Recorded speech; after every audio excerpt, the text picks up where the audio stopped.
if there's anything I've learned this year or over the last year, Figure out it's what that leverage. if you're going to be a hater, you have to hate to the utmost degree. Kendrick Lamar really inspired me. He's been hating on Drake for months. He got him called a pedophile at the Grammys, at the Super Bowl. His hatred won him multiple Grammys. So I'm turning into a hater. Right? I've always been a hater, but I feel much more emboldened to hate with seeing how Kendrick has carried himself over these last couple of months. Let it be known, I hate the Republican Party. I hate Donald Trump. I hate JD Vance. I hate all of them. But I also hate the Democratic Party because they're feckless losers. They are impotent. They don't know how to fight. They don't care to fight. They're just using their positions of power as a stepping stone to be a lobbyist or to be a venture capitalist.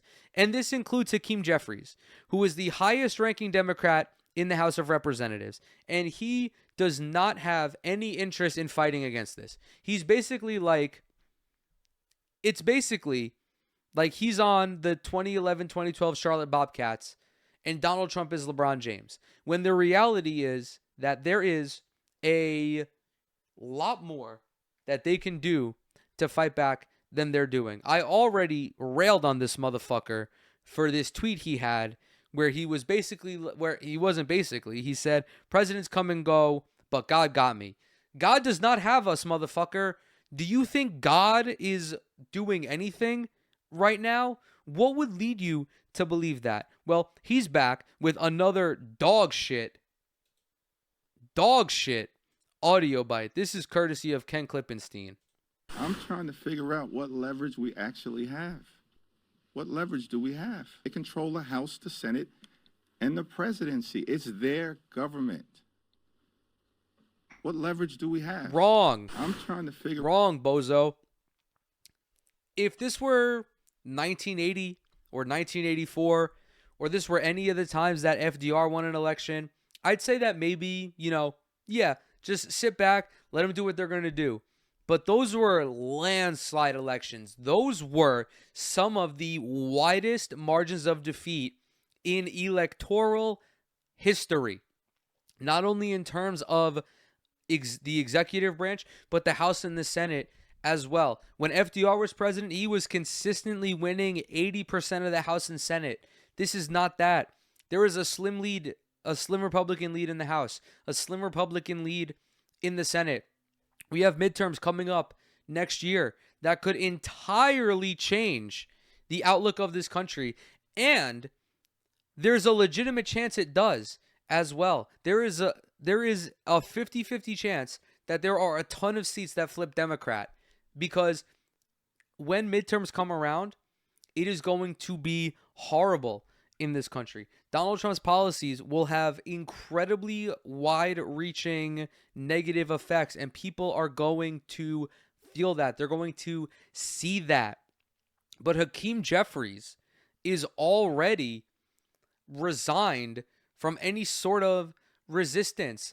The courts are resisting quite fine. I don't know why you refuse to mention that. You mention the House, you mention the Senate, you mention the executive. You don't mention all of the Democratic AGs that are filing lawsuits. You don't mention legal organizations like I mentioned earlier, the ACLU, the NAACP. There are ways to counteract this. And even if you, as a member of the House of Representatives, can't actually fight back, you can message, you can organize, you can do what AOC is doing, what Bernie Sanders is doing. You can educate the electorate about why these things are so bad, because political media is in a place where nobody tells, where nobody is inclined to educate their viewers. You can say that Donald Trump is fascist and authoritarian all you want, but if you don't explain the specifics, it's not going to resonate with people. You need, as a Democrat, you need to show your constituents, the people who elected you, that you care about them. AOC won by a larger margin in her district than Kamala Harris did. There were more than a handful of people that did a split ballot with Donald Trump as the president and AOC as their congresswoman. Do you know why? Because she fucking cares. She has an agenda, and she has an agenda that resonates with working class people. The Democrats do not have that. Hakeem Jeffries is a fucking loser. He's a bum. He's trash. He is not interested in fighting anything. He's a careerist hack. There needs to be better Democratic leadership. And I hope that if you live in a blue district and there is a non-Democrat establishment candidate on the ballot, if you have the luxury of that, if you have the luxury of living in a city where you have like a working families type party or a democratic socialist or someone outside of the establishment, learn about them, understand their policies, and vote for them. Because we need people who care.